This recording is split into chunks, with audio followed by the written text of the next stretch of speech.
لغت میں فرقہ کسی بڑے گروہ کے لیے لفظ استعمال ہوتا ہے اور طائفہ مختصر افراد کی ایک جماعت کے لیے لفظ استعمال ہوتا ہے، تو کہا کہ ہر بڑی جماعت میں سے ایک چھوٹی جماعت کیوں نہیں آتی، لیتفقہوا فی الدین، تاکہ وہ دین میں تفقہ پیدا کرے، علم دین باقاعدہ سیکھنا، اور اس میں پھر بہت سارے سوالات جو اٹھتے ہیں ان کا جواب دینا، ان مسائل کو حل کرنا۔ دو باتیں اگر بظاہر متضاد ہیں تو اس تضاد کو رفع کرتے ہوئے حقیقی بات تک پہنچنا، اور ایک رہنمائی اس میں جو کچھ قرآن و سنت کی ہے اسے متعین کرنا، بہرحال یہ اپنی جگہ علمی گہرائی لیے ہوئے اور علمی وسعت لیے ہوئے ایک عمل ہے جو اس بات کا تقاضا کرتا ہے۔ چنانچہ قرآن حکیم کہتا ہے کہ یہ ایک عظیم مقام ہے، یہ ایک کرنے کا کام ہے، اور ایسا کیوں نہیں ہوتا کہ ہر بڑی جماعت میں سے کچھ لوگ نکلیں اور آ کر وہ مہارت پیدا کریں علوم اسلامیہ میں۔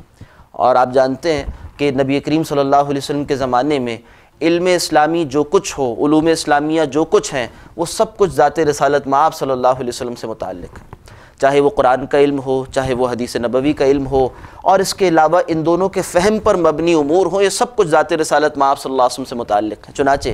اس وقت حصول علم کا یہی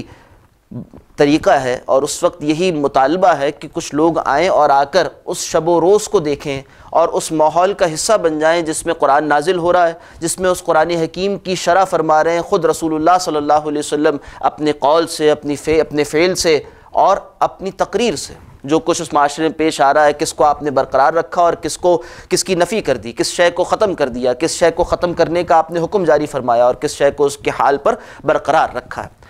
یہ سب کچھ اس ماحول میں علم دین کے اجزاء ہیں۔ چنانچہ ان سب کو سیکھنا، اس کے لیے نبی کریم صلی اللہ علیہ وسلم کی معیت درکار ہے، آپ کا ساتھ درکار ہے، آپ کے پاس آ کر رکنا درکار ہے۔ اس طرح سے شرح کی گئی ہے، یعنی نبی کریم صلی اللہ علیہ وسلم کی جانب جو چیزیں منسوب ہیں ان کو تقسیم کیا گیا، اور سمجھنے کا جو انداز ہوا، محدثین نے حدیث کی جو تعریف کی ہے، ٹیکنیکل تعریف حدیث کی، اس میں 3 چیزوں کو شمار کیا ہے کہ حدیث کیا ہے۔ ما صدر النبی صلی اللہ علیہ وسلم قولا و فعلا و تقریرا، یا بعضوں نے تعریف اس طرح سے کی جیسے کہ علامہ ابن حجر رحمہ اللہ نے اپنی کتاب نخبۃ الفکر میں، جو اصول حدیث کی ایک اہم کتاب ہے، اس طرح سے تعریف کرتے ہیں حدیث کی کہ حدیث کیا ہے، ما اسر عن النبی صلی اللہ علیہ وسلم قولا و فعلا و تقریرا، جو کچھ معصور ہوا، جو کچھ نقل ہوا، ما نقل عن النبی صلی اللہ علیہ وسلم قولا و فعلا و تقریرا، قول وہ ہے جو آپ صلی اللہ علیہ وسلم نے فرمایا، فعل وہ ہے جو آپ صلی اللہ علیہ وسلم کا عمل تھا، اور تقریر وہ ہے جس کو کہ آپ صلی اللہ علیہ وسلم نے علی حال ہی برقرار رکھا۔ یعنی یا تو نبی کریم صلی اللہ علیہ وسلم کی موجودگی میں ایک کام ہوا، آپ کی موجودگی میں ایک واقعہ پیش آیا، اور اس کے کرنے والے دوسرے افراد تھے، صحابہ اکرام تھے یا اس کے علاوہ کچھ اور افراد تھے، اور آپ صلی اللہ علیہ وسلم نے اس پر نکیر نہیں فرمائی، اسے برقرار رکھا کہ ہاں اس طرح سے ہوا ہے، نکیر نہیں فرمائی۔ اب نبی کریم صلی اللہ علیہ وسلم کا یہ مقام و مرتبہ ہے کہ آپ کے زمانے میں کوئی واقعہ پیش آئے اور آپ کو اس کا علم ہو،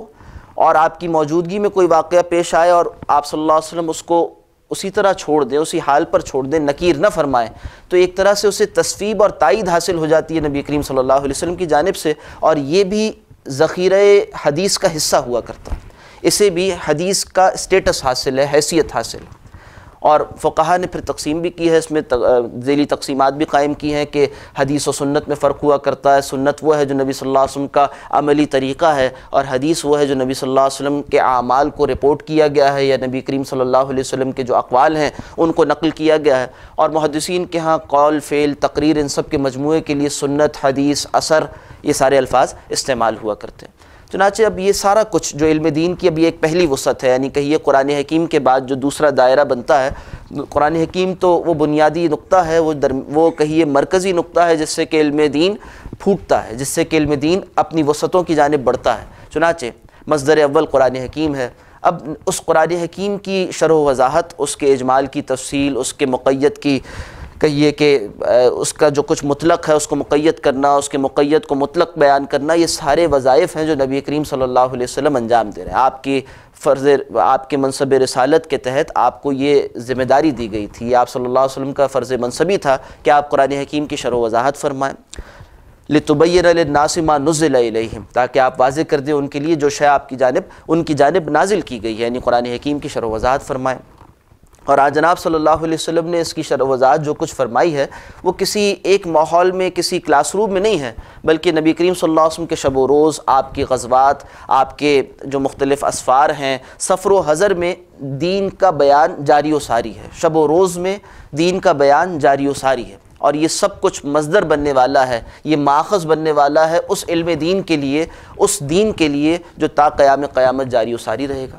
تو اب صحابہ اکرام تشریف لا رہے ہیں اور بڑے اہتمام کے ساتھ، یعنی علم دین کے جو فضائل ہیں اور تعلیم و تعلم دین کے جو فضائل ہیں وہ اپنی جگہ ایک مستقل موضوع ہے، اور نبی کریم صلی اللہ علیہ وسلم کی اس ترغیب سے اور قرآن حکیم کی اس ترغیب سے لوگ کھنچے چلے آتے ہیں، اور تاریخ اسلامی سے واقف اور سیرت نبی صلی اللہ علیہ وسلم سے جو لوگ واقف ہیں وہ جانتے ہیں کہ بہت سے صحابہ اکرام ایسے تھے جو کہ کلیتاً وقف تھے اس کام کے لیے کہ وہ علم دین سیکھیں، نبی صلی اللہ علیہ وسلم کی مجلس میں رہ کر، آپ صلی اللہ علیہ وسلم کے ساتھ رہ کر۔ اصحاب صفا اس کی نمایاں ترین مثال ہیں، اور پھر دیگر اصحاب رسول جن کو یہ موقع نہیں تھا کہ وہ اپنی معاش سے کلیتاً فارغ ہو سکیں، انہوں نے بھی آپس میں کہیے باریاں طے کی ہوئی تھیں کہ جو کچھ میری غیر موجودگی میں پیش آئے گا مجلس نبوی میں صلی اللہ علیہ وسلم، اس کی تفصیل آپ مجھے بتائیں گے، اور جب آپ اپنے کام پر ہوں گے تو میں آپ کو بتاؤں گا وہ ساری تفصیلات جو میری موجودگی میں وہاں کچھ پیش آیا ہے۔ چنانچہ اس طرح سے کہیے کہ دین کے بیان کو سیکھنے اور دین کے علم کو سیکھنے کا موقع صحابہ اکرام کو فراہم ہوا، اور پھر ساتھ ساتھ قرآن حکیم کی اس آیت کو مکمل کیجئے تو آگے ارشاد ہوا کہ وَلِيُنذِرُوا قَوْمَهُمْ إِذَا رَجَعُوا إِلَيْهِمْ۔ یہ جو علم دین میں گہرائی پیدا کر کر جائیں گے، علم دین میں اہتمام کے ساتھ سیکھ کر جائیں گے علم دین کو، تو اب یہ وہ لوگ ہیں جن کے فہم کو نبی صلی اللہ علیہ وسلم اپنی موجودگی میں چیک کر چکے ہوں گے، دیکھ چکے ہوں گے کہ ہاں واقعی ان کے اندر یہ بھی استعداد پیدا ہو گئی کہ یہ قرآن حکیم کو سمجھیں اور میرے فرمان کو سمجھیں اور اسی مراد پر اس کو واضح کریں جس مراد پر اس بات کو کہا گیا تھا، تو پھر اس کے بعد یہ لوگ واپس لوٹیں اور اپنے علاقوں میں جا کر وہ کام انجام دیں جس کے لیے کہ نبی کریم صلی اللہ علیہ وسلم مبعوث کیے گئے، بھیجے گئے۔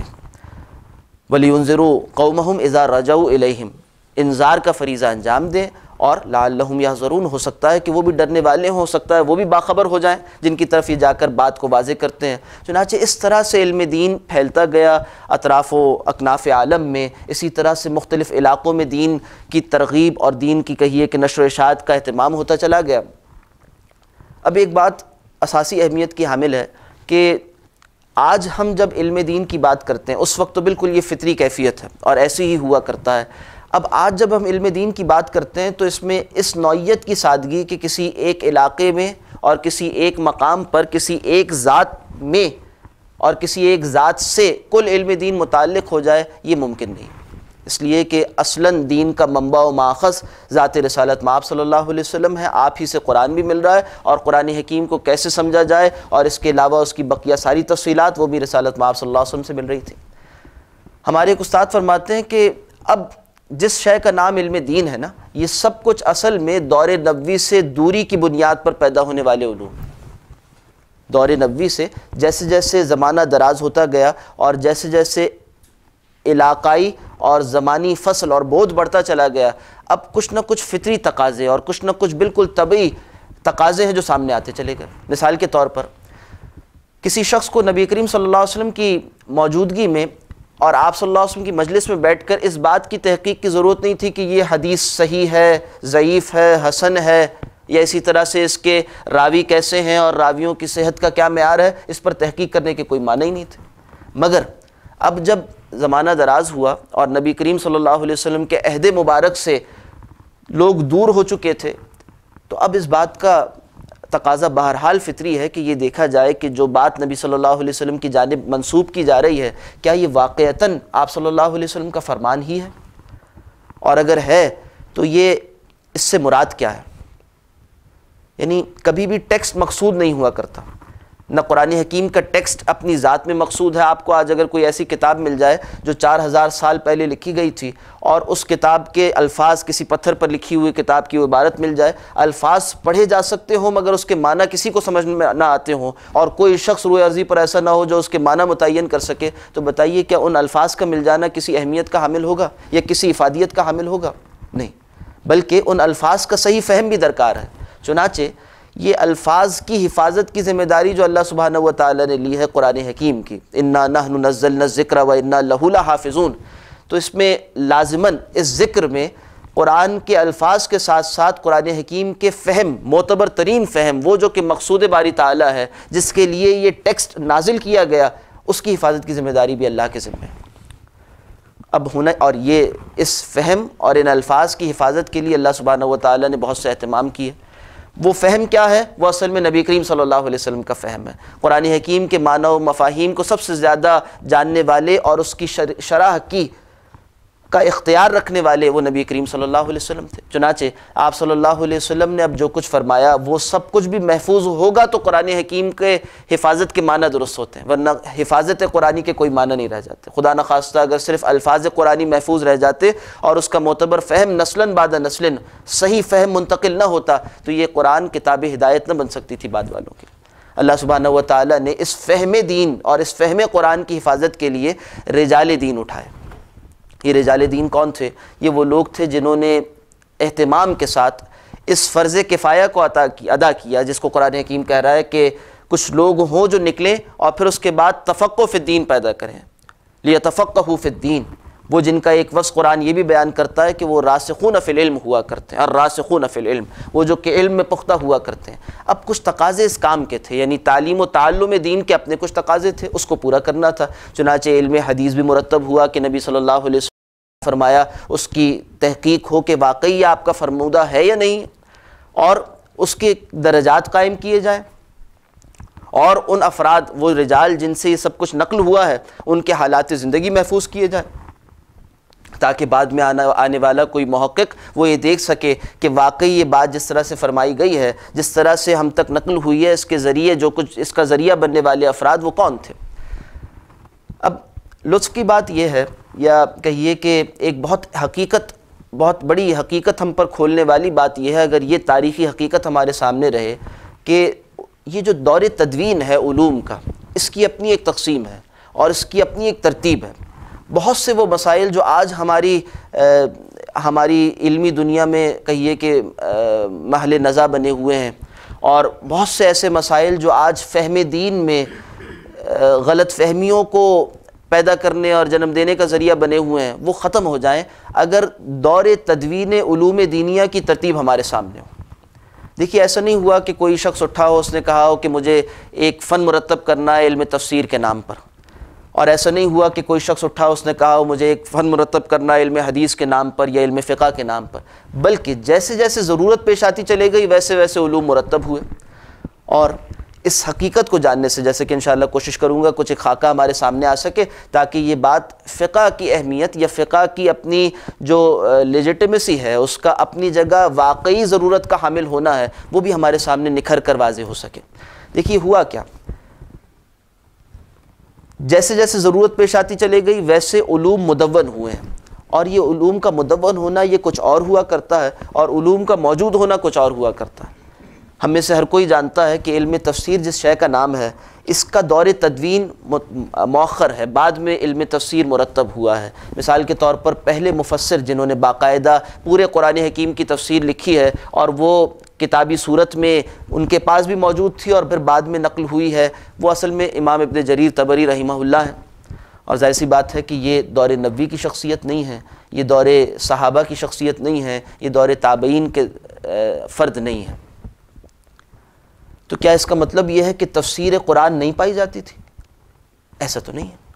جس شے کا نام تفسیر ہے وہ تو دور عہد نبوی میں بھی پائی جاتی ہے، جس شے کا نام تفسیر ہے وہ عہد صحابہ میں بھی موجود ہے، اور اسی طرح سے بعد کے ادوار میں بھی موجود ہے۔ تو ایک ہوا کرتا ہے کسی علم کا موجود ہونا، اور ایک ہوا کرتا ہے کسی علم کا مدون ہو جانا۔ مدون ہونے کے معنی کیا ہے؟ دون یدون تدویناً، کسی شے کو باقاعدہ اہتمام کے ساتھ ابواب و فصول میں درج کر دینا، کسی شے کو باقاعدہ تدریس کا موضوع بنا لینا، کسی شے کو باقاعدہ ہیڈنگز قائم کر کر درج کرنا، اس کے لیے متن تحریر کر دینا، اور اس کے بعد اس کے حامل افراد کو اس کا درس دینا، یہ دور تدوین کے خواص ہوا کرتے ہیں۔ چنانچہ اب دیکھیے لطف کی بات جسے میں کہہ رہا تھا وہ کیا ہے کہ یہ اپنی جگہ تاریخی حقیقت ہے کہ اسلام میں سب سے پہلا علم جو مدون ہوا ہے، جو علم مدون ہوا ہے، وہ اصل میں علم فقہ ہے۔ علم تفسیر کا دور تدوین بعد میں ہے، علم حدیث کا دور تدوین بعد میں ہے۔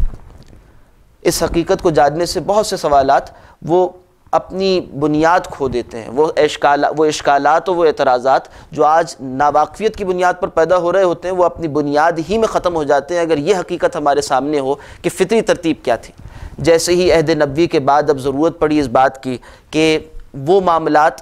کہ جو جب تک ایک معصوم عن الخطا معمور من اللہ اتھارٹی موجود تھی اس وقت تک بہت آسانی کے ساتھ طے ہو جایا کرتے تھے، اب وہ بات ممکن نہیں ہے. اب کیا کیا جائے؟ یعنی ہم جانتے ہیں کہ قرآن حکیم سورہ فاتحہ سے شروع ہوتا ہے اور سورہ ناس پر ختم ہو جاتا ہے.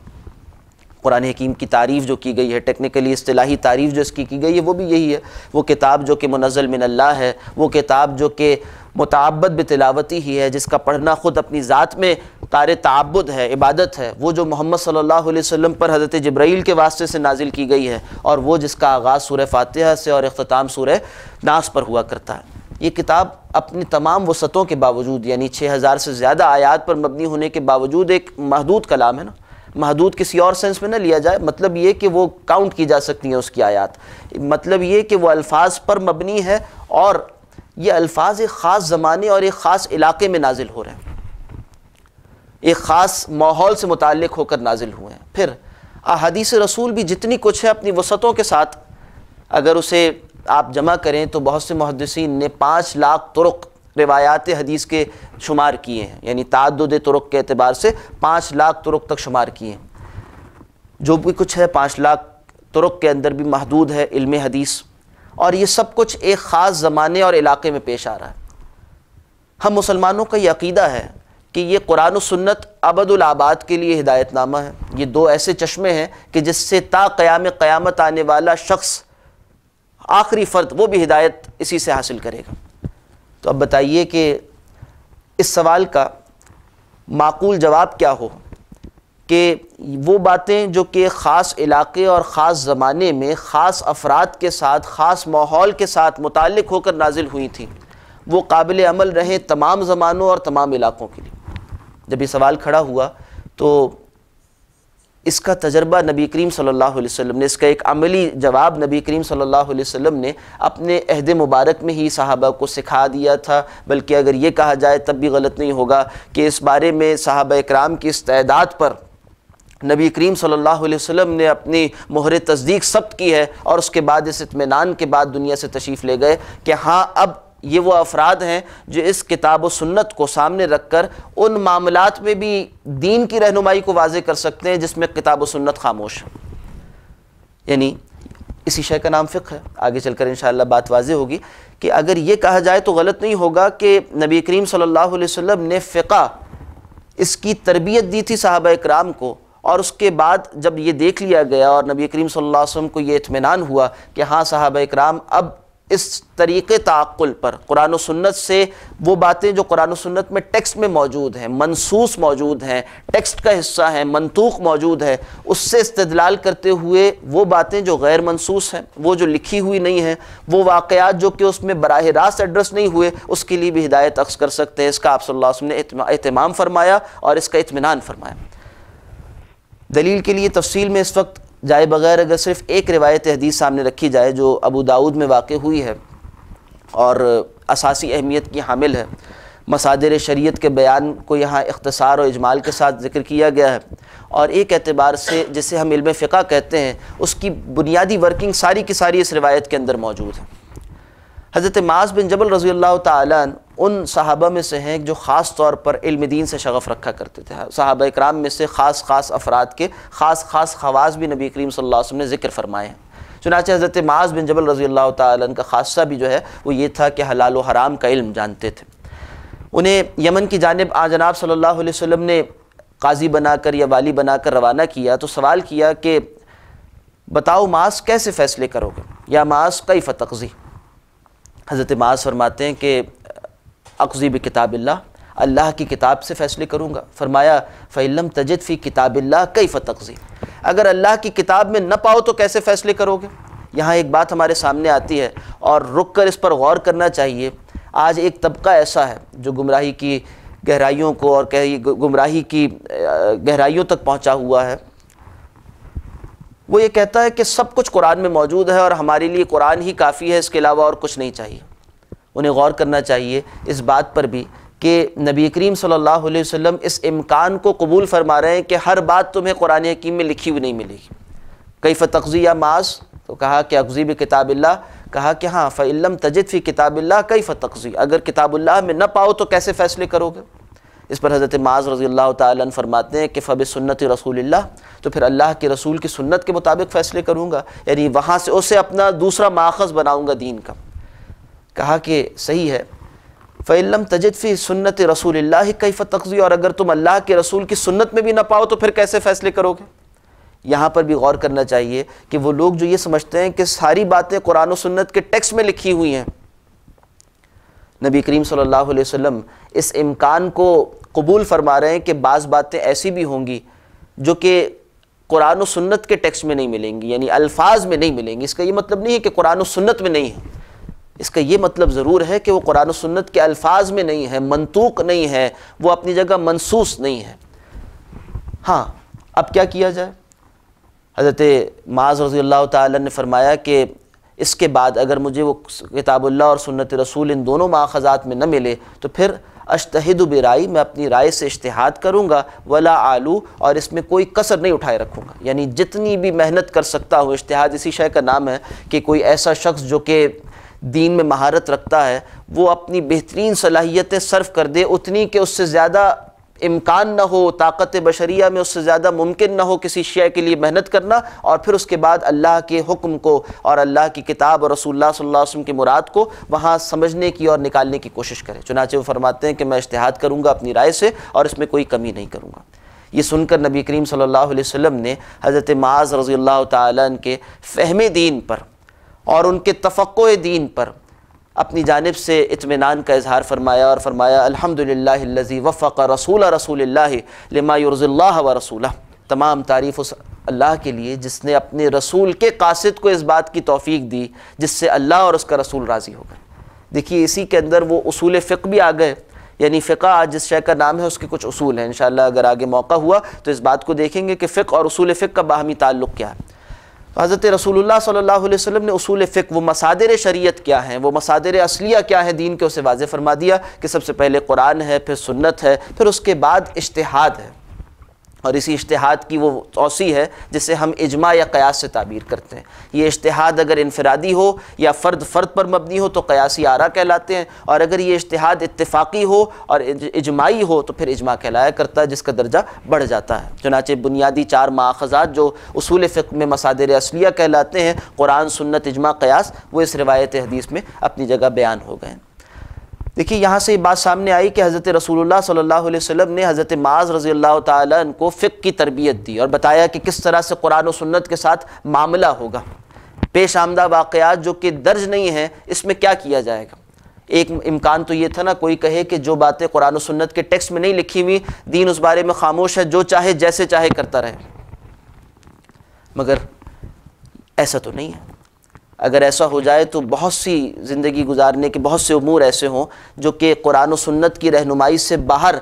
ویسے ہو جائے جیسے کہ اللہ نہیں چاہتا اسے کہ وہ ہو جائے، اور کوئی بھی سلیم الفطرت آدمی، کوئی بھی شخص جو قرآن و سنت کا کچھ بھی فہم رکھتا ہے وہ کہے گا نہیں ایسا نہیں ہے۔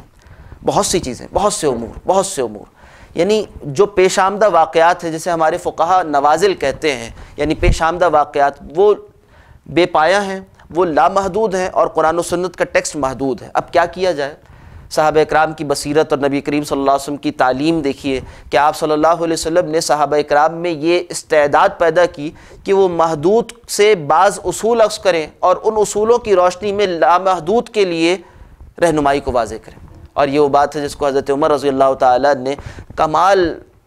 بلاغی کیفیت کے ساتھ، کہیے کہ کمال درجے حسن تعبیر کے ساتھ اس کو بیان فرمایا۔ حضرت عمر رضی اللہ تعالیٰ عنہ کا وہ خط واقعی آب زر سے لکھے جانے کے قابل ہے جو انہوں نے حضرت موسیٰ اشعری رضی اللہ تعالیٰ عنہ کو لکھا تھا، جبکہ بعض شرعی مسائل پر اور بعض امور سلطنت اور امور فقہیہ پر حضرت ابو موسیٰ اشعری رضی اللہ تعالیٰ عنہ نے خط لکھ کر بعض چیزوں کے بارے میں سوال کیا تھا۔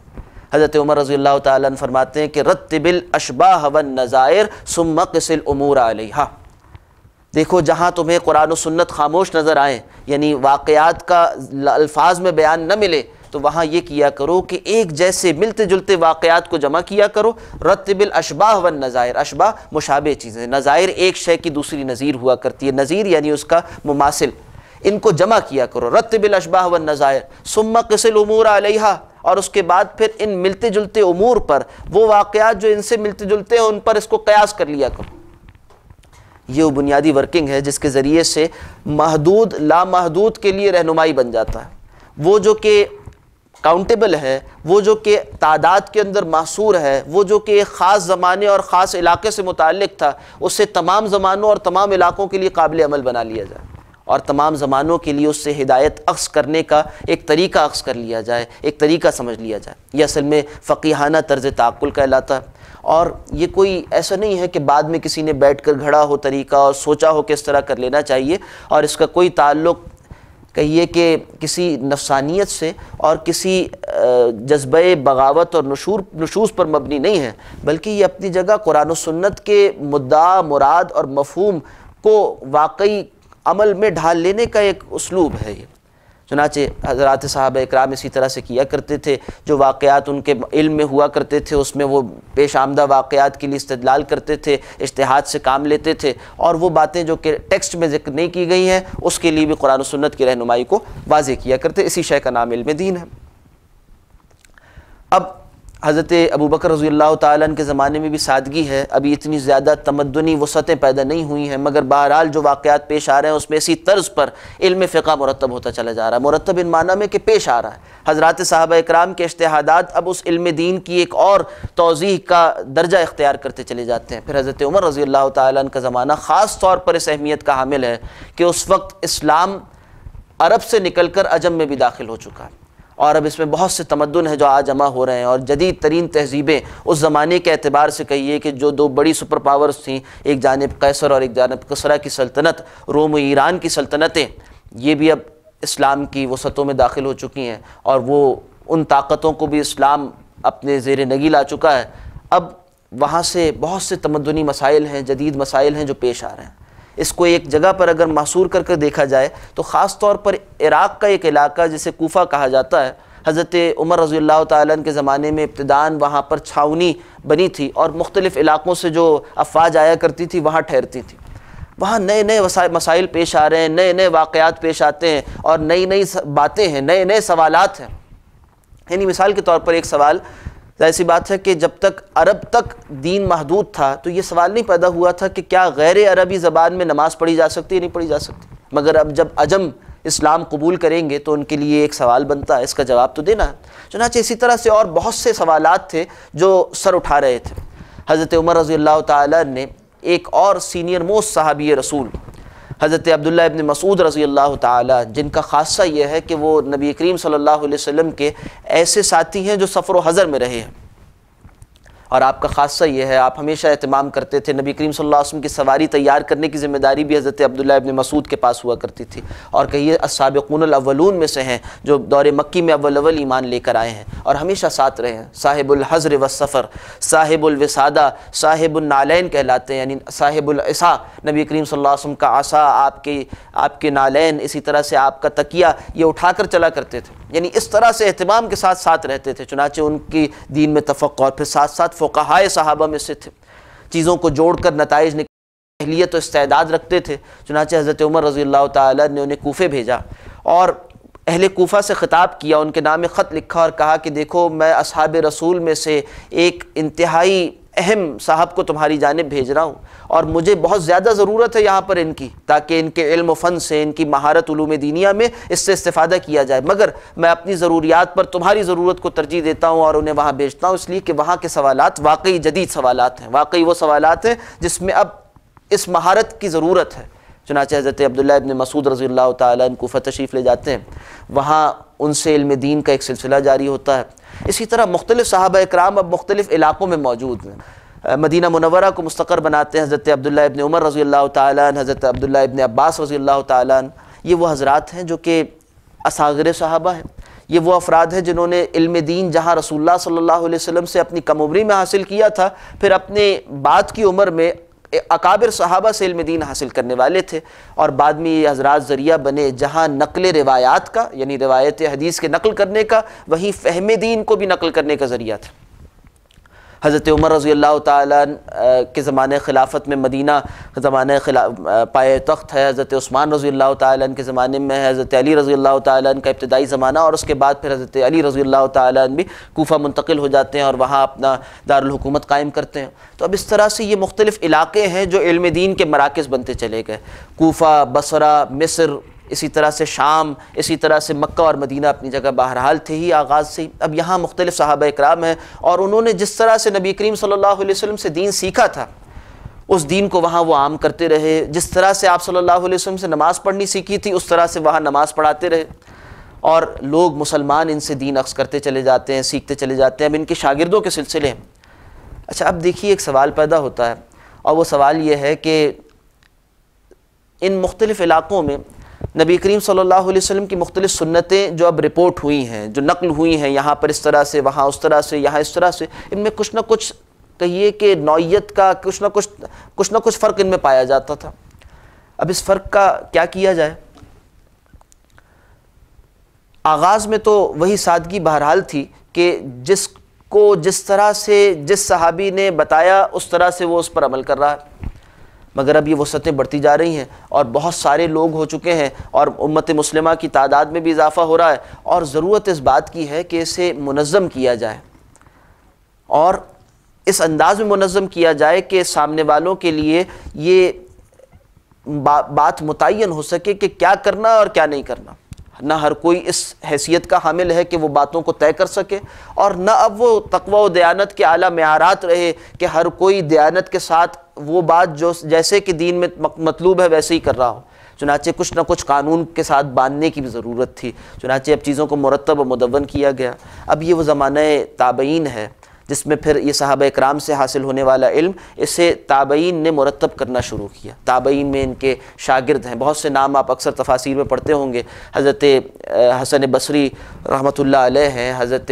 سعید بن المسیب ہیں، اسی طرح سے اور بہت سارے حضرات ہیں۔ یہ وہ تابعین اکرام ہیں جنہوں نے صحابہ اکرام سے دین حاصل کیا، وہ الفاظ بھی حاصل کیے اور یہ طرز تعقل بھی حاصل کیا، اور ساتھ ساتھ وہ فہم بھی حاصل کیا۔ چنانچہ ان لوگوں نے کام کا آغاز کیا، اور اس طرح سے اب ضرورت محسوس ہونے لگی کہ مدون کیا جائے۔ تو اب پھر باقاعدہ تدوین، دور تدوین ہے فقہ کا جو سب سے پہلے پیش آیا۔ ابھی نہ حدیث کو مرتب کیا گیا تھا کتابوں میں، نہ ابھی علم تفسیر کو مرتب کیا گیا تھا کتابوں میں، بلکہ سب سے پہلے جو شے مرتب ہونے لگی، اس لیے کہ واقعاتی ضرورت سب سے پہلے فقہ کی ہوتی ہے۔ سب سے پہلے اس بات کی ضرورت ہے، سوال لوگ یہ کریں گے کہ بتائیے ایسا ہوا کیا نماز ہو گئی یا نہیں ہوئی؟ ایسا ہوا تو کیا ایسے موقع پر میدان جنگ میں یہ کرنا جائز تھا یا ناجائز تھا؟ ان ساری چیزوں کا جواب دینا ہے۔ اب ان جوابات کے دینے کے لیے کچھ اصول ہونے چاہیے جس طرح سے بات کو سمجھا جائے۔ اب مختلف علاقوں میں جو روایات حدیث ہیں اور مختلف جو نبی کریم صلی اللہ علیہ وسلم کی سنت عمل کے ذریعے سے منتقل ہوئی ہے، اس میں کچھ نہ کچھ بہرحال ورائٹی پائی جاتی ہے، اور یہ ورائٹی کے حوالے سے بھی یہ بات ذہن میں رکھنی چاہیے کہ علم دین میں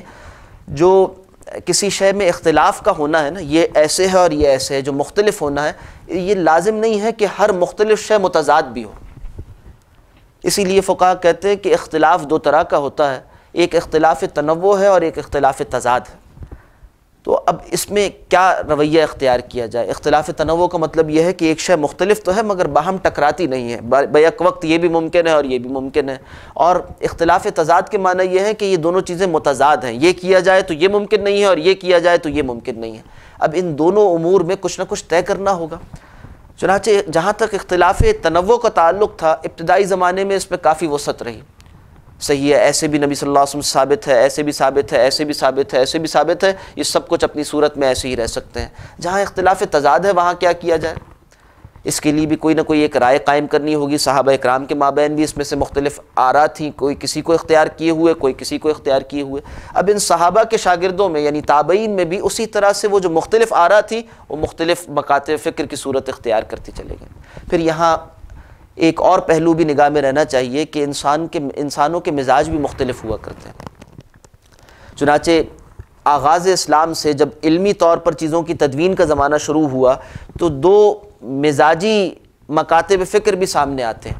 اور یہ مزاجی تنوع صحابہ میں بھی تھا رضوان اللہ تعالی علیہم اجمعین، اور بعد کے ادوار میں بھی ہر زمانے میں جب بھی انسان موجود ہوں گے یہ مزاجی تنوع موجود ہوگا۔ وہ تنوع کیا تھا؟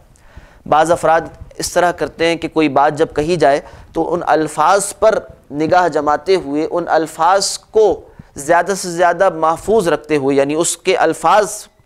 کی منشا کو محفوظ رکھنے کو فوکس میں رکھتے ہیں، اس پر زیادہ توجہ رکھتے ہیں۔ اور بعض افراد کا مزاج یہ ہوا کرتا ہے کہ وہ الفاظ کہنے والے شخص کے مراد اور مدعا کو سمجھنے کی کوشش کرتے ہیں، اس کے آگے پیچھے کے کلام سے، سیاق و سباق سے، موقع و محل سے، اور اس کے بعد کہتے ہیں کہ الفاظ یہ ہے، اس کا مفہوم یا مدعا یہ ہے۔ چنانچہ اس میں امکان ہے اختلاف ہو جانے کا۔ یہاں ایک واقعہ بھی اگر ذکر ہو جائے دور نبوی کا تو بات کے سمجھنے میں انشاءاللہ زیادہ مفید و معاون ہوگا کہ ایک مرتبہ نبی کریم صلی اللہ علیہ وسلم نے اصحاب رسول کی ایک جماعت سے کہا کہ کوئی نماز عصر ادا نہ کرے مگر بنو قریظہ پہنچ کر، بنو قریظہ کا جو علاقہ ہے وہاں پہنچے بغیر کوئی نماز عصر ادا نہ کرے۔ یہ بات سن کر جو افراد کار چلے تھے، راستے میں عصر کی نماز کا وقت ہو گیا اور قافلے نے ایک جگہ پڑاؤ کیا، آپس میں اختلاف ہوا۔ کچھ کہنے لگے کہ نبی کریم صلی اللہ علیہ وسلم نے یہ کہا تھا کہ نماز عصر ادا نہ کرنا مگر بنو قریظہ پہنچ کر، اب چاہے نماز عصر کا وقت ختم ہو جائے، قضا ہو جائے نماز، مگر ہم نماز ادا نہیں کریں گے، بنو قریظہ پہنچ کر ہی پڑھیں گے، مغرب کے ساتھ ملا کر پڑھیں گے۔ اس لیے کہ نماز کی فرضیت اور نماز کے اوقات یہ سب کچھ بتانے والے آن جناب صلی اللہ علیہ وسلم ہیں۔ آپ ہی نے یہ بات فرمائی ہے کہ نماز عصر نہ پڑھنا مگر بنو قریظہ پہنچ کر، تو آپ صلی اللہ علیہ وسلم کا حکم اسے ہمیں پورا کرنا ہے۔ دوسرے افراد یہ کہنے لگے کہ ہاں بات اسی طرح سے ہے، مگر نبی کریم صلی اللہ علیہ وسلم نے یہ بات اس لیے کہی تھی کہ جلد از جلد پہنچو، اور ہم نے اپنی مقدور بھر کوشش کی جلد از جلد پہنچنے کی، مگر اب وقت عصر ختم ہونے کو ہے۔ مقصود آپ صلی اللہ علیہ وسلم کا یہ نہیں تھا کہ نماز عصر قضا کر دینا اور پھر اس کے بعد وہاں جا کر قضا پڑھنا، نہیں، بلکہ جلد از جلد پہنچنے کے لیے ایک اسلوب تھا بیان کا۔ چنانچہ انہوں نے یہاں پر نماز عصر وقت عصر ہی میں ادا کی اور اس کے بعد چل دیے۔ بقیہ افراد جو تھے وہ پہلے ہی روانہ ہو گئے اور انہوں نے پہنچ کر اس مقام پر نماز عصر قضا کر پڑھی۔ جب نبی کریم صلی اللہ علیہ وسلم کو یہ واقعہ بتایا گیا تو آپ صلی اللہ علیہ وسلم نے ان دونوں میں سے کسی فریق کی مذمت نہیں کی، آپ صلی اللہ علیہ وسلم نے دونوں کو ان کی کیفیت پر برقرار رکھا۔ اب دیکھیے یہ وہ تنوع ہے، یہ وہ اختلاف ہے جو تنوع کا اختلاف ہے، یعنی دو باتیں پیش آئیں اور نبی کریم صلی اللہ علیہ وسلم نے دونوں کو جائز قرار دیا، دونوں کو اپنی ذات پہ برقرار رکھا، نہ ان سے کہا کہ تم نے نماز قضا کر گناہ کیا، نہ ان سے کہا کہ تم نے میرے حکم کی خلاف ورزی کر کوئی گناہ کیا، اس لیے کہ یہاں اس ٹیکسٹ کو انٹرپریٹ کرنے میں اختلاف تھا، اس ٹیکسٹ کے مدعا و مفہوم کو سمجھنے میں اختلاف ہو رہا تھا۔ دونوں کی نیت یہی تھی کہ مدعا جو کچھ نبی صلی اللہ علیہ وسلم کا اس پر عمل کیا جائے۔ یہ جو مزاج ہے نا، ایک ٹیکسٹ پر فوکس کرنا اور ایک سیاق و سباق سے اسے جوڑ کر مراد اور مفہوم کو متعین کرنا، یہ دو انداز ہوا کرتے ہیں، ہمیشہ سے دو انداز ہوا کرتے ہیں، اور یہ آپ کو ہر شعبہ زندگی میں نظر آئے گا۔ انسان انہی دو مزاجوں کے ساتھ ہو کر پایا جاتا ہے۔ چنانچہ یہ دو انداز فکر تھے جو بعد میں بھی جاری و ساری رہے، جن میں آپ کہہ سکتے ہیں کہ ایک وہ انداز جو کوفی اسکول آف تھاٹ کہلاتا ہے، جن کے لیے اہل الرائے کا لفظ استعمال ہوتا ہے۔ یہ وہ حضرات ہیں جو خاص طور پر سیاق و سباق کو دیکھ کر اور مراد اور مفہوم کو دیکھ کر اور ظروف و احوال کو ساتھ رکھ کر پھر اس کے بعد ایک مدعا کو طے کرنے کی کوشش کرتے ہیں، یہ اہل الرائے کہلائے۔ اور دوسری جانب وہ افراد جو کہ الفاظ کو فوکس میں رکھنے کو ترجیح دیتے ہیں، وہ اہل الحدیث یا اہل الاثر کہلائے۔ اہل الاثر ایک جانب اور ایک جانب اہل الرائے۔ رائے سے مراد یہاں پر کوئی وہ رائے نہیں ہے جو انسان کی اپنی خواہش ہوا کرتی، رائے سے مراد ہے التفکر والاعتبار، کسی شے پر غور و فکر کرنا، اسے سوچنا، اسے سمجھنا۔ رائے سے مراد یہاں پر غور و فکر ہے۔ چنانچہ اثر، اہل الاثر اور اہل الرائے، یہ دو طبقات بنے۔ مدینہ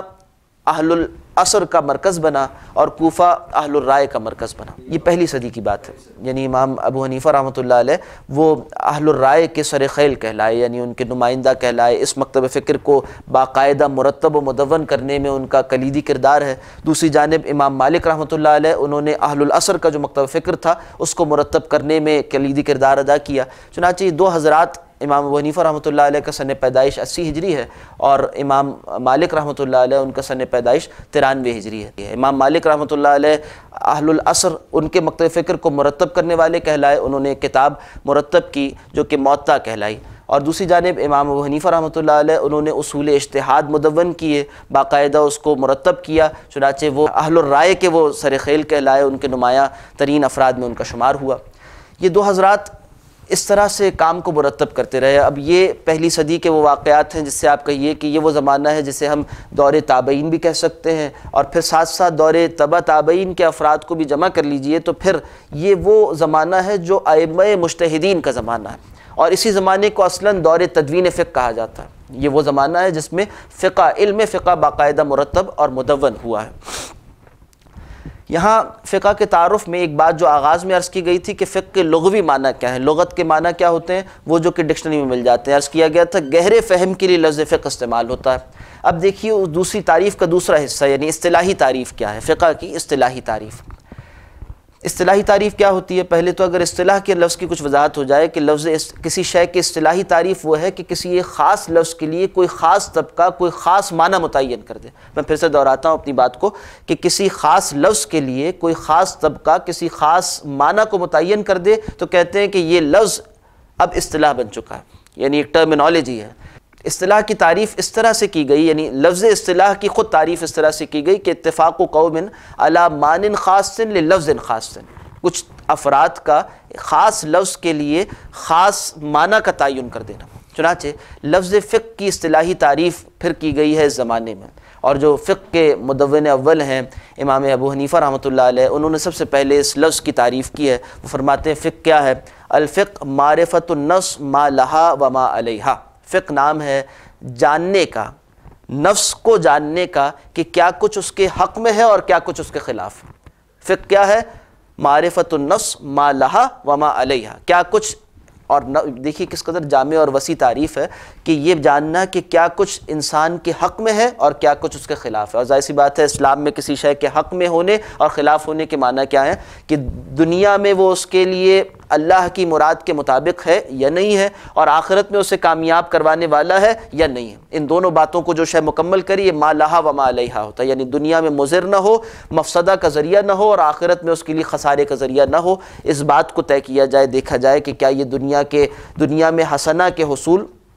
اور مفسدہ کے دفعے کا ذریعہ ہے، اور آخرت میں فوز و فلاح، نجات، کامیابی کا ذریعہ ہے یا خسران کا ذریعہ ہے۔ اس بات کو جو شے طے کر رہی ہو، اس پوری بات کو اور ان سارے مضامین کے لیے ایک جامع عنوان فقہ قرار پایا۔ انہوں نے کہا کہ اصل میں قرآن و سنت شخص کے، فرد کے دنیا و آخرت کی کامیابی کا ذریعہ ہے۔ دین میں کیا کچھ اس کے لیے ثابت ہے اور کیا کچھ دوسروں پر اس کے لیے ثابت ہے، یعنی ما لہا میں اس کو جو کچھ حقوق حاصل ہیں، اور ما علیہا جو کچھ اس کے فرائض ہیں وہ متعین کر دیے گئے، یعنی فرد سے لے کر اجتماعیت تک۔ اور نفس بھی یہاں پر ایک شخص نہیں بلکہ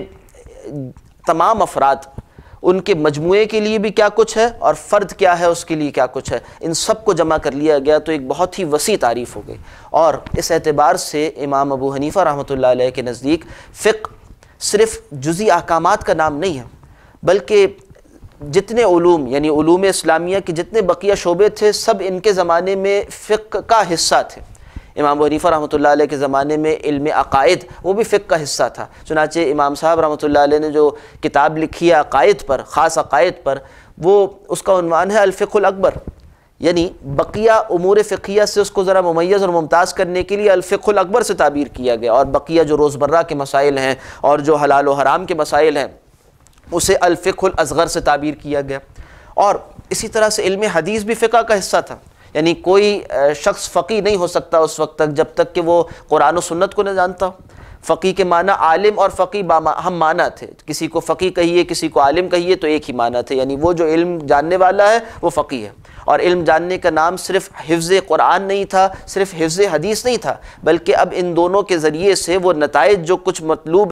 زندگی گزارنے کے لیے اور جو کچھ پیش آ رہا ہے اس کے لیے رہنمائی درکار ہے، اس کو فراہم کرنے والا وہ فقیہ کہلاتا تھا۔ چنانچہ ایک وسیع تعریف کے تحت امام ابو حنیفہ رحمۃ اللہ علیہ فقہ کو مرتب و مدون فرما رہے تھے۔ چنانچہ یہ بقیہ جتنے ڈسپلنز ہیں، جتنے بقیہ علوم ہیں، ان سب کو بھی اس میں شامل کیا گیا اور اس کی رعایت رکھی گئی۔ بات آگے بڑھتی ہے، اور انہی حضرات کے شاگردوں میں سے یہ بھی ایک بڑی دلچسپ بات ہے کہ جو ائمہ اربعہ معروف ہیں، چار ائمہ دین جو معروف ہیں، یہ آپس میں متعلق تھے، ایک ہی زمانے سے متعلق ہیں. ہاں آپس میں سینیورٹی کا معاملہ تو ہے، کوئی سینئر ہے کوئی جونیئر ہے، مگر بہرحال آپس میں متعلق ہیں. اگر ان کی آپس میں زمانی ترتیب کو دیکھا جائے تو اس طرح سے ہے کہ امام ابو حنیفہ رحمۃ اللہ علیہ اپنے عمر کے اعتبار سے ان سب میں سینئر موسٹ ہیں، اور پھر ان کے بعد امام مالک رحمۃ اللہ علیہ ہیں، اور پھر امام شافعی رحمۃ اللہ علیہ جن کا سن پیدائش 150 ہجری ہے. وہ اولاً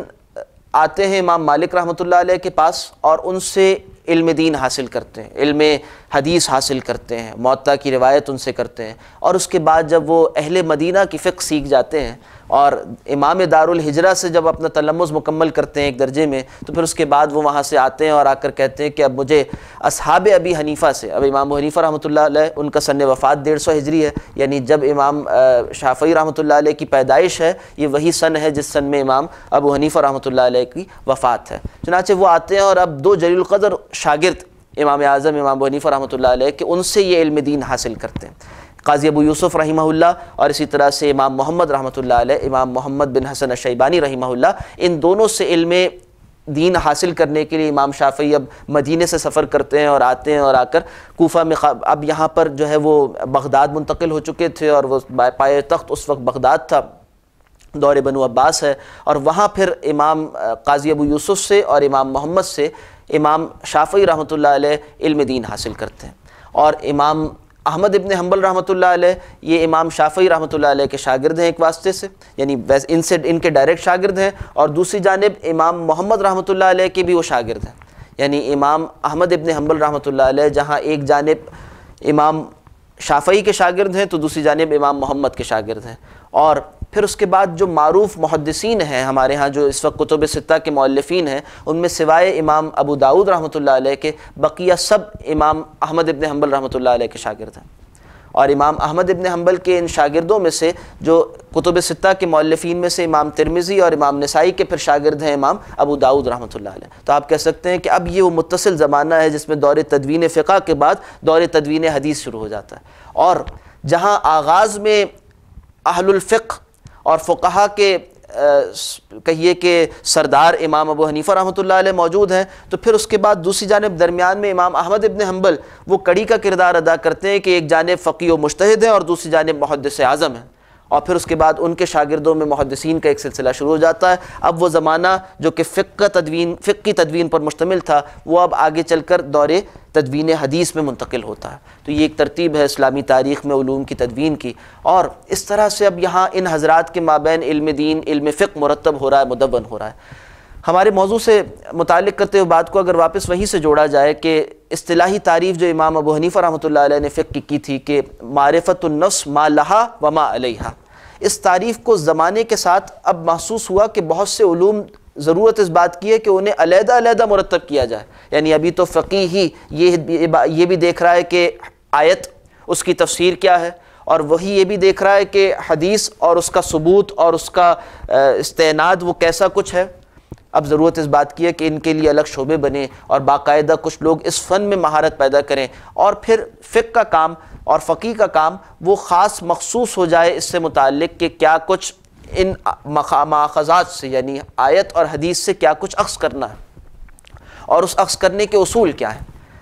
امام حنیفہ رحمۃ اللہ علیہ نے اپنی زندگی میں کم سے کم کہا جاتا ہے 83,000 مسائل پر اجتہاد کیا. 83,000 مسائل پر، وہ جو پیش آمدہ مسائل تھے، نئے نئے واقعات پیش آ رہے ہیں تو قرآن و سنت سے انہوں نے اجتہاد کرتے ہوئے 83,000 مسائل کے لیے فتاوی جاری کیے، اور ایک اہتمام کیا کہ 40 افراد پر مبنی ایک کمیٹی باقاعدہ تشکیل کی جس میں وہ افراد موجود تھے جو کہ مختلف علوم و فنون کے ماہرین تھے، تاکہ ان سب کے اپنے اپنے شعبے کی مہارت وہ اس کام میں فائدہ دے سکے، وہ ایک اجتماعی نوعیت کا اجتہاد ہو جائے. اچھا، اب امام شافعی رحمۃ اللہ علیہ نے آ کر دیکھا کہ فقہ کے کام میں جو اب اختصاص پیدا ہوا ہے تو فقہ کی تعریف بھی نئے سرے سے ہونی چاہیے. انہوں نے ایک مارکۃ الآراء کتاب لکھی جس کا نام ہے الرسالہ، جو ایک اعتبار سے اصول فقہ کی مرتب کتابوں میں پہلی کتاب ہے جو آج تک دستیاب ہے، آج بھی ہمارے درمیان موجود ہے. الرسالہ، اس میں انہوں نے اب فقہ کی ایک تعریف کی ہے جو زیادہ کہیے متعلق ہو گئی، اور بعد میں اصطلاحی تعریف اب جسے کہا جاتا ہے فقہ اسلامی کی وہی تعریف ہے جیسے امام شافعی رحمۃ اللہ علیہ نے اختیار کیا. وہ کیا ہے؟ وہ کہتے ہیں الفقہ. فقہ کیا ہے؟ کہتے ہیں کہ العلم بالاحکام العملیہ، یہ اصل میں علم ہے احکام عملیہ کا المقتصب من ادلتہ التفصیلیہ، وہ جو کہ اخذ کیا گیا ہے، اکتساب کیا گیا ہے تفصیلی دلائل سے. اور بعضوں نے اس کو اس طرح بھی مرتب کیا کہ الفقہ العلم بالاحکام العملیۃ الجزئیہ، جزئی احکام، عملی احکام کا علم، المقتصب جو اخذ کیے گئے ہیں، من ادلتہ التفصیلیہ، اس کے تفصیلی دلائل سے. وہ تفصیلی دلائل کیا ہیں؟ اس کے لیے اب ایک اور فن ہے جو فقہ کے ساتھ ایک شاخ کی طور پر مرتب ہوا، وہ ہے اصول فقہ. ماخذات کیا ہیں دین کے اور اس کو کیسے سمجھا جائے گا، یعنی قرآن کے سمجھنے کے اصول کیا ہیں، حدیث اس کے سمجھنے کے اصول کیا ہیں، قرآن حکیم کی آیات وہ اپنی رہنمائی میں کن کن اقسام پر مبنی ہیں، احادیث وہ اپنے درجہ ثبوت میں کن کن اقسام پر مبنی ہیں، اور اس سے حاصل ہونے والا علم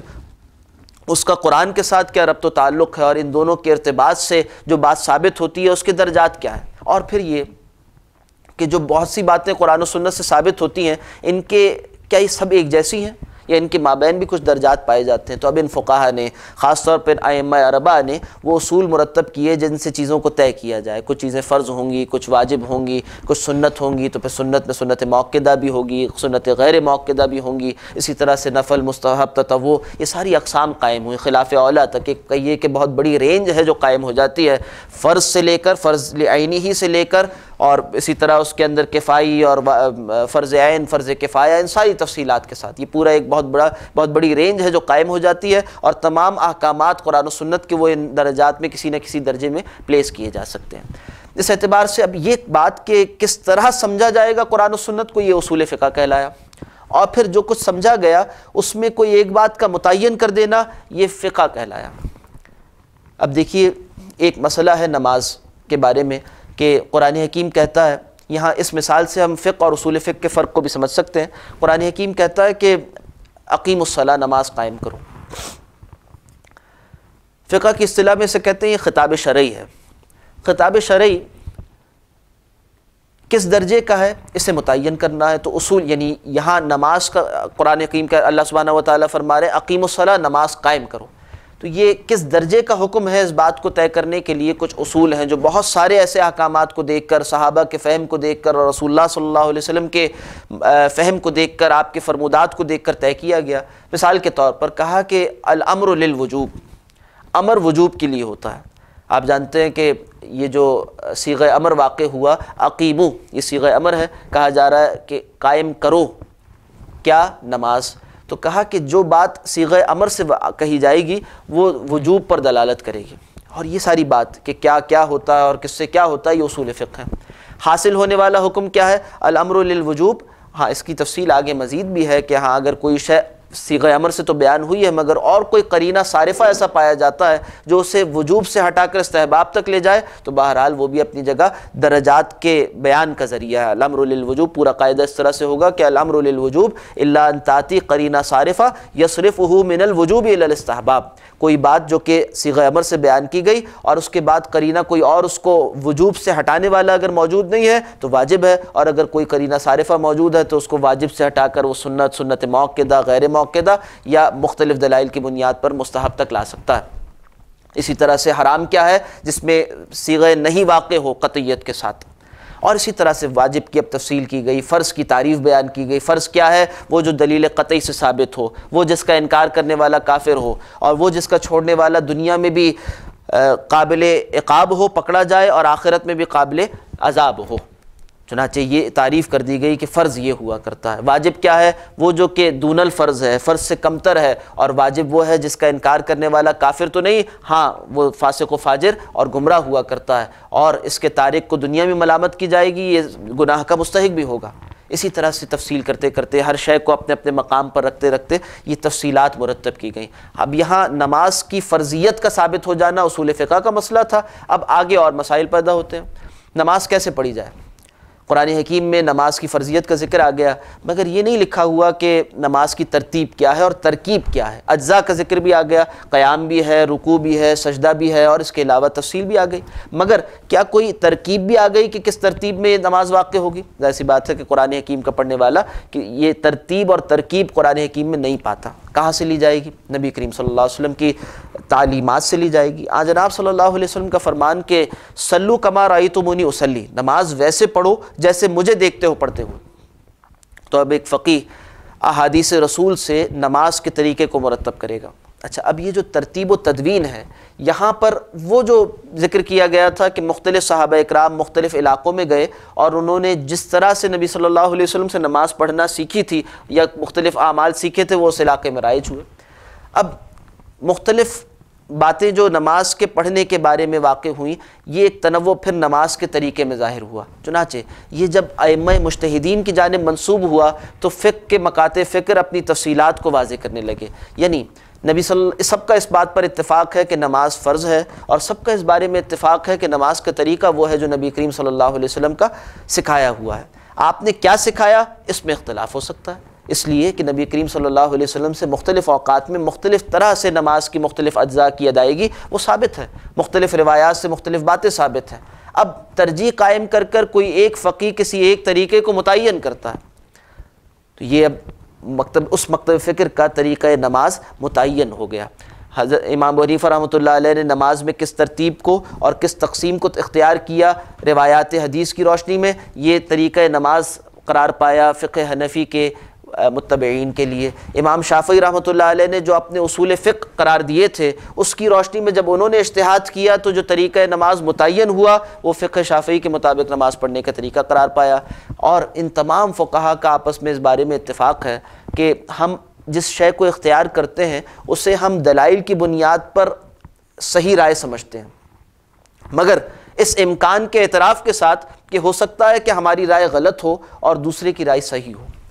اس امکان کے اعتراف کے ساتھ۔ یہ اصل میں وہ دائرہ ہے جسے اجتہادی اختلاف کہا جاتا ہے، اور اس میں امت نے اس طریقے پر اتفاق کیا کہ جس کے نزدیک جو شے ثابت ہے، یعنی فقہا کا مسئلہ ہے، مجتہدین کے مابین یہ اختلاف اجتہادی ہو سکتا ہے، اور جیسے کہ رسول اللہ صلی اللہ علیہ وسلم سے اس بات کے بارے میں وضاحت بھی موجود ہے، آپ صلی اللہ علیہ وسلم کی رہنمائی بھی موجود ہے کہ ایک مجتہد، ایک قاضی جب وہ کسی شرعی مسئلے کے جاننے میں خوب محنت کرتا ہے تو اگر وہ مجتہد مصیب ہے، یعنی صحیح رائے تک پہنچ جانے والا ہے، تو اس کو دوہرا اجر ملے گا، اور اگر وہ مجتہد مخطی ہے، یعنی اس سے کوئی خطا ہو گئی اس رائے کے قائم کرنے میں، تب بھی اس کو اکھیرا اجر ملے گا۔ اگر کسی نے کسی استاد سے اکتساب کیا ہے، علم سیکھا ہے، تو ان کے نتائج فکر سے یہ کلیتاً اتفاق ہی کریں۔ اور امام شافعی رحمۃ اللہ علیہ جس مقام و مرتبے کے آدمی ہیں، جو اللہ نے انہیں استعداد دی تھی، انہوں نے اپنے بہترین غور و فکر کے نتیجے میں جس شے کو زیادہ بہتر سمجھا اسے اختیار کیا۔ اور امام شافعی رحمۃ اللہ علیہ کا اسلوب یہ رہا کہ انہوں نے ان دو مکاتب فکر کے مابین توافق کی کوشش کی ہے۔ چنانچہ بہت سی باتوں میں انہوں نے امام مالک سے بھی اختلاف کیا، اور بہت سی باتوں میں انہوں نے اپنے وہ اساتذہ جو کہ امام ابو حنیفہ رحمۃ اللہ علیہ کی فقہ ان تک پہنچا رہے تھے، ان سے بھی اختلاف کیا، اور اس اختلاف کو اس زمانے میں گوارا کیا گیا۔ اور ظاہر سی بات ہے ایک مجتہد کے لیے یہ بات لازم نہیں ہے کہ وہ کسی شے کو اگر صحیح سمجھے تو اسے اختیار نہ کرے، کہ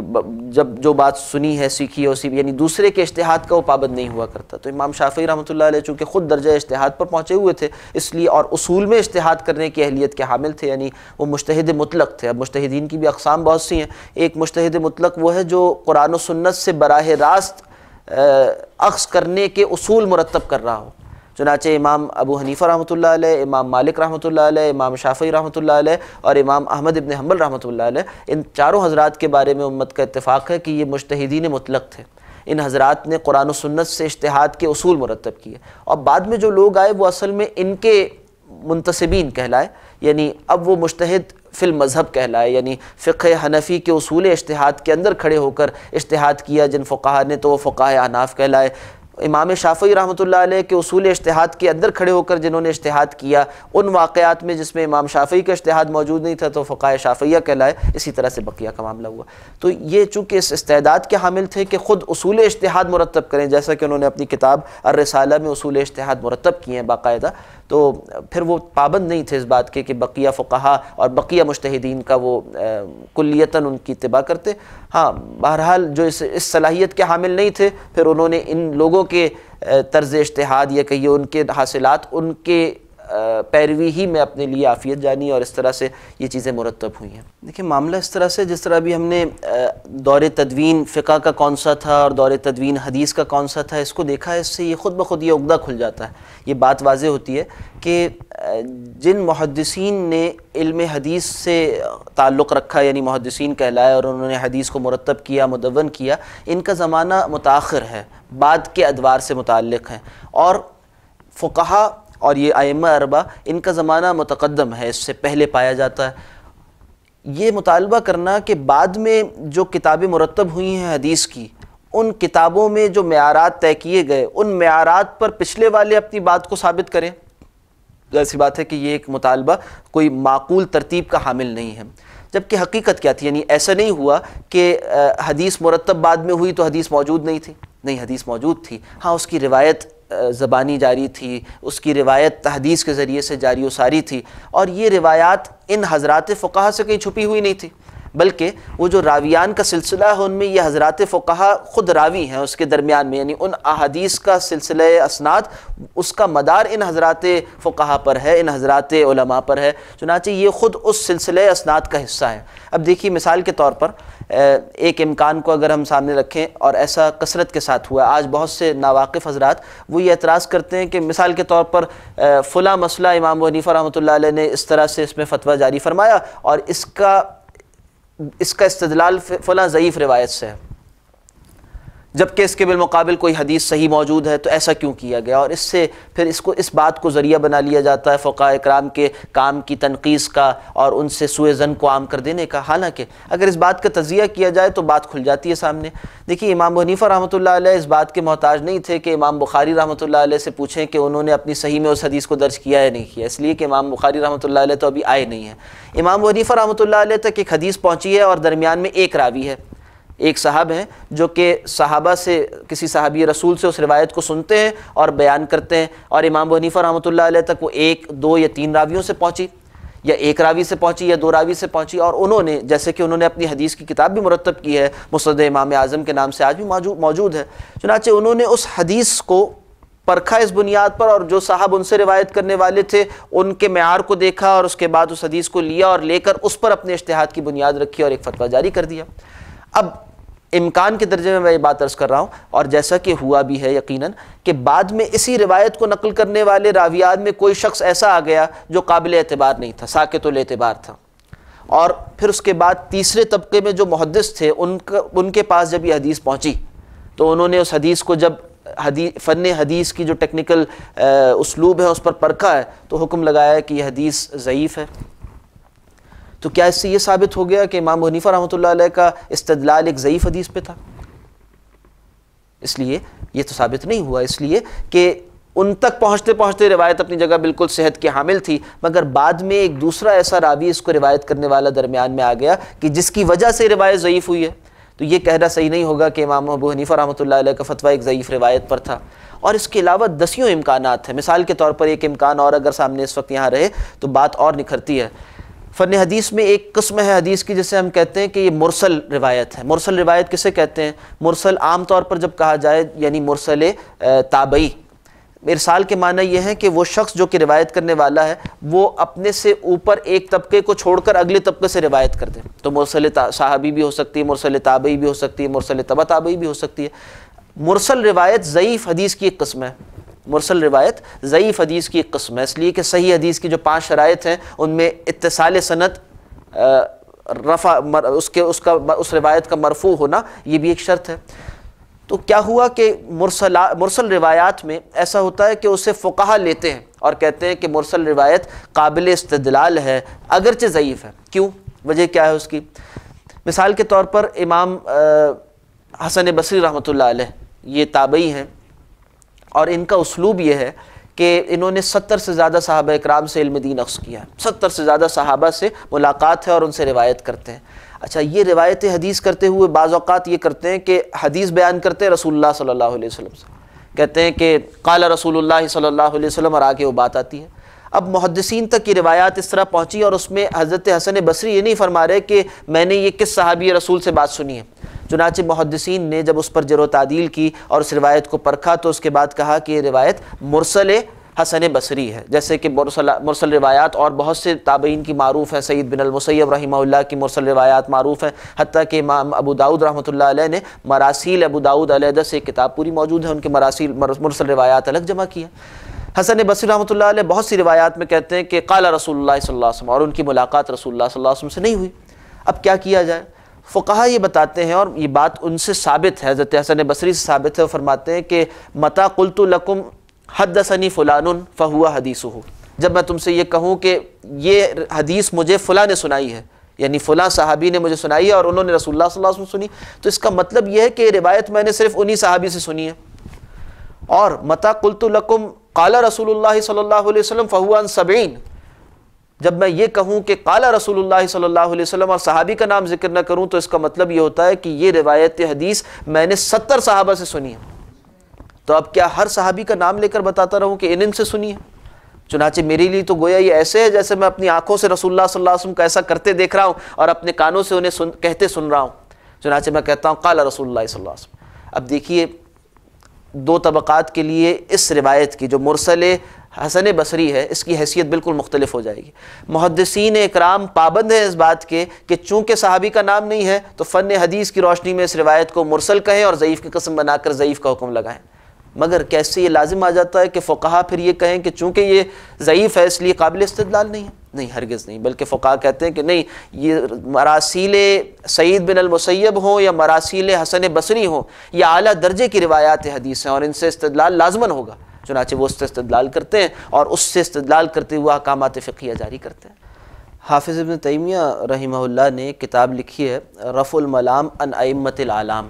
یہ بھی ایک بدقسمتی ہے کہ حافظ ابن تیمیہ رحمہ اللہ کا تعارف جو ہے وہ ایک خاص انداز میں کرایا گیا، حالانکہ یہ بھی انہی کی کتاب ہے جس کا عنوان ہے رفع الملام عن ائمۃ الاعلام، یعنی ملامت کا ہٹانا بڑے بڑے ائمہ کے اوپر سے۔ لوگ جو اعتراض کرتے ہیں کہ فلاں امام دین نے حدیث کی موجودگی میں اپنی رائے سے فتویٰ دیا، تو امام صاحب حافظ ابن تیمیہ رحمہ اللہ وہ یہ فرماتے ہیں کہ یہ خیال کرنا بہت غلط ہے۔ کئی اسباب ہو سکتے ہیں، اگر تمہیں یہ نظر آئے کہ کوئی امام دین، کوئی امام، ان کی کوئی رائے کسی روایت سے اگر ٹکراتی ہوئی نظر آ رہی ہے، کسی حدیث سے ٹکراتی ہوئی نظر آ رہی ہے، تو کئی اسباب ہیں۔ ان میں سے ایک سبب یہ بھی ہو سکتا ہے کہ وہ روایت ان تک پہنچی ہی نہ ہو، ایک سبب یہ بھی ہو سکتا ہے جیسے کہ ذکر کیا گیا کہ ان کے نزدیک وہ قابل استدلال نہ ہو۔ اس کے اسباب کئی ہو سکتے ہیں، یعنی روایت حدیث کا ثابت ہو جانا اور پھر اس کو چھوڑ دینا یہ ممکن نہیں ہوتا، کوئی بھی ایسا نہیں کرتا، یعنی یہ بات کسی کا بھی اسلوب نہیں ہے، یہ کسی کا بھی مسلک نہیں ہے کہ ایک ثابت حدیث اسے چھوڑ کر وہ اپنی رائے سے اجتہاد کرے، اس بات کو تو کوئی بھی جائز نہیں رکھتا۔ ہاں اسباب کیا ہیں وہ بہرحال ہو سکتے ہیں، تو بہت سے اسباب انہوں نے اس کتاب میں بھی گنوائے جن میں سے یہ بنیادی اسباب یہ بھی ہیں، اور اسی طرح سے بعض اوقات ترجیح بین الادلہ ایک بہت بڑا سبب ہے روایات کے اخذ و ترک کا، یعنی ایک روایت یہ بھی ہے، یہ ایک روایت حدیث ہے، یہ ایک روایت حدیث ہے، ان دونوں میں جو بات بیان کی جا رہی ہے وہ باہم متضاد ہے، تو اب کچھ نہ کچھ ترجیح کے اسلوب اور اسالیب ہوں گے، تو ان ائمہ فقہ نے ترجیح کے کچھ نہ کچھ دلائل قائم کی ہیں۔ مثال کے طور پر امام ابو حنیفہ رحمۃ اللہ علیہ کی ایک دلیل یہ ہے کہ اگر کوئی روایت حدیث ثابت ہے اور ایک دوسری روایت حدیث ثابت ہے اور دونوں کی باتیں باہم اگر متضاد ہیں تو یہ دیکھا جائے گا کہ کس کا راوی افقہ ہے، یعنی زیادہ فقیہ راوی ہے اس کی روایت کو ترجیح دی جائے گی۔ یہ ایک اسلوب ہے جس کی بنیاد پر انہوں نے ایک دوسری روایت کو چھوڑ دیا، اس لیے کہ بیک وقت ایک ہی پر عمل ممکن تھا، دونوں باتیں رسول اللہ صلی اللہ علیہ وسلم کی جانب منسوب ہیں، کس پر عمل کیا جائے؟ تو جس راوی کا یعنی جس راوی کا فہم زیادہ معتبر ہوگا اس سے لے لیں گے، تو یہ بھی ایک سبب ہو سکتا ہے۔ اس طرح کئی اسباب ہیں، اگر کہیں کسی ایک روایت حدیث پر عمل ہوتا نہ نظر آئے تو اس کو یہ سمجھنا کہ حدیث کو چھوڑ کر کسی اور اپنی رائے پر انہوں نے فتویٰ دے دیا ہے، یہ اصل میں ایک سوء ظن ہے، اور سلف سے سوء ظن رکھنا انتہائی خطرناک ہے۔ ہے دین کے باب میں۔ دین اسلام کا خاصہ یہ ہے کہ یہ اعتماد کے ساتھ نسلاً بعد نسل منتقل ہوا ہے، یہ پورے اعتماد کے ساتھ جیلاً بعد جیلاً جاری و ساری رہا ہے۔